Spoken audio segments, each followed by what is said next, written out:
Nigiz yurtta utlar söngen. Terezede yetimlikning şöyle күләгәсе. Саубулашу. Күңел кышып йылый, nigiz yurtның юан бүрәнәсе.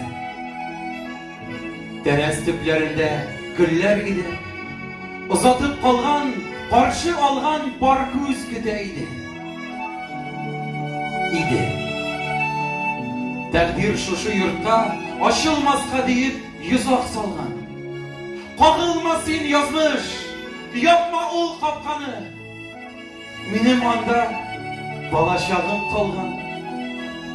Кәнфит кәгазьләре җыйган чагым, әтәч талар дип уйлауларым, бабакайның кәҗә матаенда урам катканагы санауларым, әбекәйнең тавыкларга пешкән бәрәңгесен ашап йөргән чаклар, минем әле йылый белмәгән чак, минем чырык-чырык көлгән чаклар, көтү каршыларга йөргән чаклар, сарыкка дип алып чыккан ипи телемнәрен капка төбендәге бүрәнәдә истә әле тәмләп кимергәнем. Бабакайның пешән чапкан мәле, пешән тулы җиләк, яшел борчак, минем әле йылый белмәгән чак, минем әле әби бабайлы чак. Әбекәйле, бабакайлы булып, ничә онык уйнап үскән иде.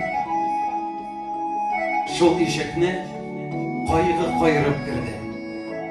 Хәтирәләр тора, җанны телеп. Әле түзеп була иде. Бабакайсыз иде, әбекәй бар иде. Бер ел элек. Капка ябылганда борылып карыйм, тәрәзәдән әбекәем карый кебек.